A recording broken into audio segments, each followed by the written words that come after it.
caught up in everyday life, trying to make it through my day so I can sleep at night, trying to figure out my way through the maze of rights and wrongs. But like you used to say, nothing feels like it's really worth it. Forget perfect, I'm trying not to be worthless.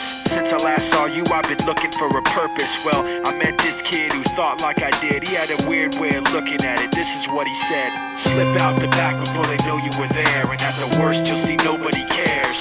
Cause you don't wanna be around when it all goes down. Even heroes know when to be scared.